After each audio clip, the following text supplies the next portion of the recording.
Air adalah sumber kehidupan seluruh umat manusia yang ada di bumi ini.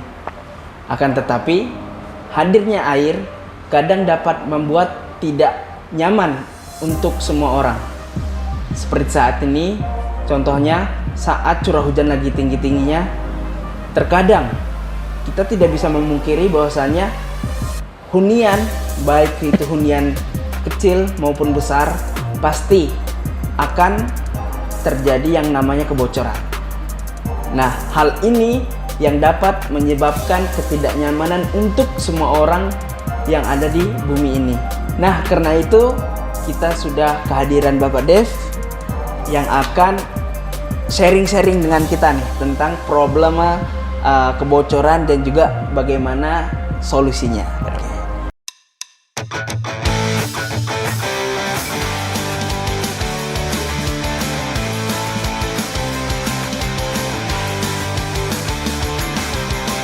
Oke Pak Dev, Pak Dev ini nih kalau boleh tahu nih, di AM ini bagian apa sih Pak? Oke, saya di AM ini sebagai technical support di AM. Nah, kalau technical support nih, mungkin hal apa aja sih Pak yang biasanya dikerjain nih sama mungkin orang-orang yang bagiannya di technical support nih Pak? Oke, jadi pada dasarnya untuk technical support sendiri, umumnya itu kita memberikan supporting untuk sales penjualan dari segi teknis. Ya, gampangnya sih tugas kita itu dua. Pertama ada edukasi, yang kedua adalah penanganan komplain. Jadi edukasi itu apa? Untuk pemakaian produk, untuk menjelaskan spesifikasi produk seperti apa. Penanganan komplain kalau misalkan ada masalah-masalah dari customer yang ngadu ke kita. Nah, bagian atau divisi saya inilah yang menangani permasalahan tersebut, entah itu mau supervisi ataupun mengedukasi ulang bagaimana cara pemakaian produk seperti itu. Nah, berarti pas banget nih Pak nih dengan tema kita kali ini nih, ya kan? Mungkin langsung aja nih Pak. Tadi kan yang udah kita sebut nih Pak nih, kadang air itu kan bisa buat kita nggak nyaman nih Pak. Nih. Yang dimana air itu kadang bisa membuat kebocoran. Ya. Dan kita kan nggak tahu nih Pak nih, kadang di mana sih tempat-tempat bocor itu Pak? Betul. Kadang sebelah depan, sebelah belakang. Nah itu kan kita kurang tahu nih Pak nih. Nah untuk pertama apa sih Pak nih penyebab dari kebocoran tersebut nih Pak? Oke. Jadi untuk penyebab kebocoran sendiri pasti ada beberapa ya. Yang terutama mungkin ada material yang sudah berumur dan maintenance yang kurang. Secara garis besar sih itu, gitu. Nah, biasanya nih Pak, area rumah mana aja sih Pak nih yang paling sering nih Pak terjadi kebocoran nih Pak? Oke, area rumah. Jadi kalau kita ngomong bocor, kita berbicara dari mana sumber air ya. Sumber air, kita gampangnya kita bagi jadi tiga deh.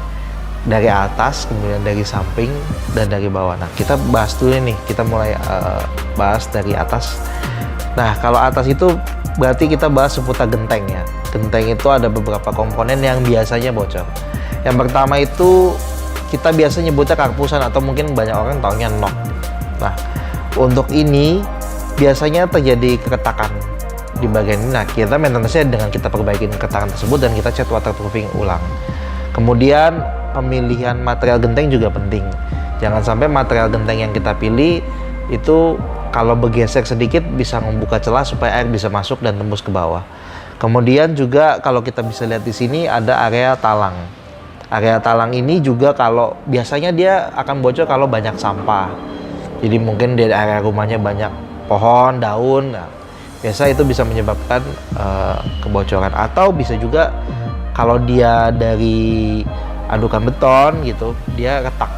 Nah itu kita mesti perbaikin dulu sebelum dicat waterproofing. Kalau dia menggunakan talang dari aluminium atau besi yang lainnya, biasanya bermasalah di sambungan, di bagian las sambungan. Nah itu juga perlu ditinjau lagi dan nanti diperbaikin. Nah kemudian kita masuk ke bagian dinding. Bagian dinding itu biasanya permasalahannya ada kalau kita berdempetan dengan tetangga. Nah, biasanya tuh air dari sini kemudian tembus dalam. Nah, gimana sih tahu kalau itu bocor? Nah, taunya biasanya kalau di bagian cat itu dia akan menggelembung. Nah, kalau dia menggelembung, atau mungkin kalau istilah lebih teknisnya itu blister gitu ya, itu berarti ada sesuatu kebocoran terjadi di situ. Cara menanggulanginya biasanya kalau kita dempetan itu ada celah itu di antara pertemuan tembok. Nah, itu yang bagian itu yang kita perbaiki dan kita waterproofing. Nah, kemudian kita masuk juga ke jendela nih. Biasanya jendela ataupun kusen banyak yang diinstal atau dipasang tapi lupa untuk di-sealant. Nah, itu juga dapat mengakibatkan air masuk. Jadi sebaiknya juga tipsnya adalah di-sealant area luar dan area dalamnya supaya lebih terproteksi gitu. Kemudian kita juga masuk sedikit ke dalam. Kalau kita bisa lihat, biasanya di kamar mandi nih. Kalau kita lihat plafon kita yang di lantai 1 kalau rumah tingkat ya, ada bercak-bercak gitu warna kecoklat-coklatan. Nah, itu berarti ada bocor dari lantai di atasnya. Kalau di sini biasanya penyebabnya antara dia tidak di waterproofing atau mungkin waterproofingnya rusak, bisa juga dari nut yang bolong. Gitu. Jadi memang pemilihan material di sini cukup penting dan bagaimana mengaplikasikannya juga cukup penting. Kemudian kita masuk ke area bawah. Kalau dari bawah itu biasanya bocornya karena air tanah yang naik. Jadi itu juga penanggulangannya bisa dengan di waterproofing atau kalau ada betonnya itu bisa diinjeksi dengan rapat kalau misalkan dia bocornya dari area bawah seperti itu. Tadi Pak Dev menyebutkan bahwasanya di dinding menggunakan waterproofing, Pak ya. Betul. Nah, untuk waterproofing ini itu idealnya berapa lapis sih, Pak, supaya benar-benar waterproofingnya ini bekerja dengan lebih baik gitu, Pak? Oke, jadi untuk waterproofing sendiri biasanya yang dipakai di rumah-rumah itu adalah yang seperti cat ya. Kita lihat di bagian permukaan, ada juga yang cement base. Nah, umumnya area itu dibagi jadi dua ya. Pertama yang area vertikal dan area horizontal seperti dak, talang. Nah, kalau di area vertikal seperti dinding, minimal itu 2 lapis. Kita bicara minimal pemasangan itu 2 lapis, di mana lapisan pertama itu harus sedikit diencerkan supaya dia bisa mengisi kalau misalnya dinding dasarnya ada keretakan gitu, atau mungkin kualitasnya kurang bagus gitu ya. Jadi dia sebagai cat dasarnya lah kasarnya begitu. Kemudian lapisan kedua sebagai proteksi waterproofing. Sedangkan untuk dak biasanya dia itu sekurang-kurangnya biasanya sekitar 3 lapis, 3 sampai 4 lapis, tergantung bagaimana kondisi dak yang ada dan apakah ada kerusakan di dak tersebut. Seperti itu sih. Nah, tadi kan Pak Dev nyebutin ada 2 sampai 3 lapis, Pak ya tadi ya, untuk dinding dan juga dak. Nah, itu berapa lama sih, Pak, jarak antara pengecatan lapisan pertama dan juga lapisan kedua nih? Oke. Nah, jadi ini juga nih yang bisa menjadi masalah ya. Kadang-kadang di lapangan itu belum saatnya di waterproofing, lapisan selanjutnya sudah di waterproofing. Akibatnya adalah lapisan keduanya nggak nempel dengan benar. Nah, sebenarnya berapa sih? Pertanyaannya kan range waktunya biasanya itu variatif ya, karena kan tergantung dengan bagaimana cuaca dan kondisi sekitar. Umumnya mungkin dari range antara setengah jam sampai 2-3 jam gitu ya. Tapi ada cara yang biasa dipakai kita di lapangan untuk tahu ini udah bisa dia aplikasikan lapisan kedua atau belum. Nah, caranya tuh apa? Kita biasanya nyebutnya kering sentuh. Jadi gampangnya tangan kita taruh aja di atas lapisan pertama yang sudah di waterproofing. Kemudian kita lihat ini ada cat yang nempel nggak di sini. Nah, kalau nggak ada cat yang nempel, misalkan ya taruh misalkan setelah 1 jam kita aplikasi, kita pakai cara itu. Nah, kalau nggak ada cat nempel berarti dia sudah bisa untuk aplikasi lapisan selanjutnya. Tapi kalau misalkan dalam 1 jam tersebut masih ada yang menempel, sebaiknya dibiarkan mengering lagi. Jadi baiknya dicek nih berkala nih, misalkan per setengah jam atau per 1 jam gitu.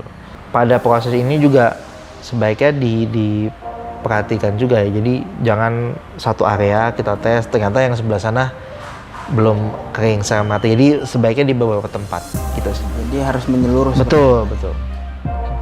Nah, misalnya Pak nih kan contohnya kita lah Pak ya. Kita kan biasanya kalau mau menanggulangi sesuatu ketika itu udah terjadi Pak. Misalnya kan kita mau benerin yang bocor nih Pak. Kan pastinya bocor baru kita benerin. Nah, ini sebenarnya kapan sih Pak waktu ideal nih Pak buat kita kalau misalkan mau ngecat waterproofing nih Pak? Oke. Ya jadi kayak tadi udah jelasin ya, jangan sampai pas kita udah bocor, udah kena masalah, baru kita menanggulangi. Jadi memang sebaiknya pengaplikasian waterproofing dilakukan di musim kemarau. Jadi pada saat proses pengerjaan pun lebih gampang karena dia lebih cepat kering. Karena kalau kita di musim hujan, itu kondisi lembab, pasti lebih lama kering. Belum lagi kalau misalnya kita aplikasi, baru lapisan pertama, tiba-tiba hujan. Nah, buyar lagi tuh. Kita berarti harus ngulang lagi prosesnya dari awal. Jadi memang sebaiknya buat Sobat Mit semua, rumahnya dicek-cek lagi, dilihat-lihat lagi ada gak keretakan atau hal-hal yang tadi saya sudah jelaskan yang bisa mengakibatkan kebocoran.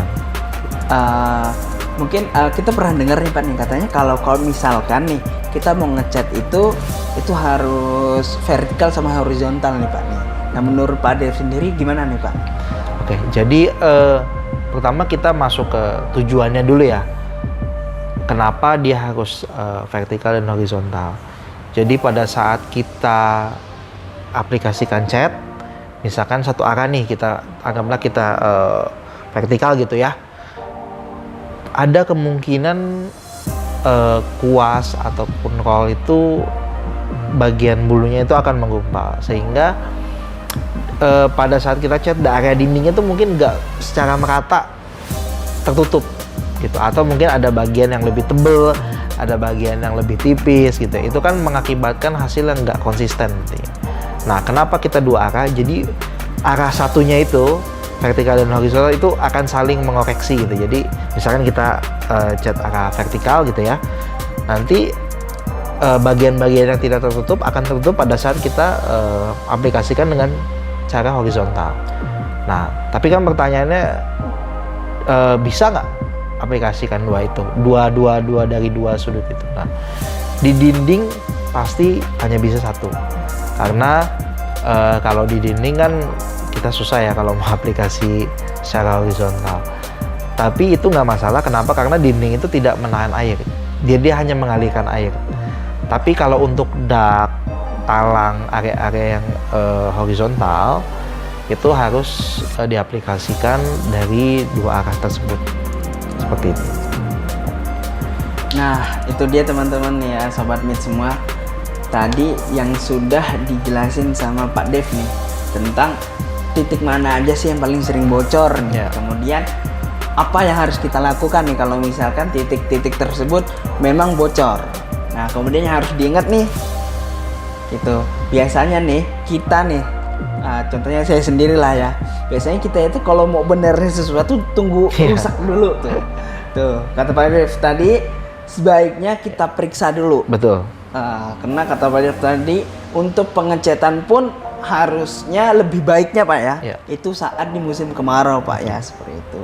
Nah, jadi teman-teman nih di rumah bisa cek nih di titik-titik yang udah disebut Pak Dev tadi. Nah, itu kemungkinan titik-titik yang paling sering terjadi yang namanya kebocoran. Ya, kalau misalkan ada istilah nih, lebih baik mencegah daripada mengobati. Nah, itu untuk teman-teman semua, untuk kita semua lah. Itu apalagi kalau bocor itu kan pasti ngeselin banget sih Pak. Betul. Ya? Apalagi Ganggu. tengah malam. Betul. Kita lagi enak-enak tidur, tiba-tiba bocor. Betul. Nah, itu tuh yang paling buat kita nggak nyaman lah seperti itu. Nah, untuk menghindari itu semua, langsung aja lihat nih yang udah sampaikan sama Pak Dev Ya. tadi seperti itu. Nah, mungkin kita sudah ada di akhir nih, Pak. Ya. Nah, kalau misalkan teman-teman mau mendapatkan produk-produk yang bisa digunakan untuk mencegah kebocoran tersebut, bisa aja datang ke toko maju, cari yang namanya produk AM. Nah, produk-produk AM tersebut bisa menanggulangi semua yang sudah disebuti sama Pak Dev tadi, mulai dari kebocoran atas, samping sampai bawah, Pak ya. Betul. Nah, gitu. Jadi datang aja ke toko maju atau juga bisa check out di online shop toko maju seperti itu. Ya. Oke Pak Dev, terima kasih banyak nih Pak ya. Sama-sama. Sudah sharing-sharing nih sama sobat-sobat Meet, yang dimana saat ini nih Pak, apalagi saat ini kan curah hujan lagi tinggi-tinggi Ya. nih Pak nih. Nah mungkin udah banyak nih kita yang merasakan kebocoran ini. Jadi dengan adanya video ini, teman-teman di rumah bisa nih mengkoreksi apa sih yang harus dilakukan nih supaya kejadian serupa tidak terjadi di kedepannya gitu, seperti itu Pak. Oke. Untuk sobat Meet dan teman-teman yang di rumah, jangan lupa like, comment dan juga subscribe. Let's meet on next episode. Dadah.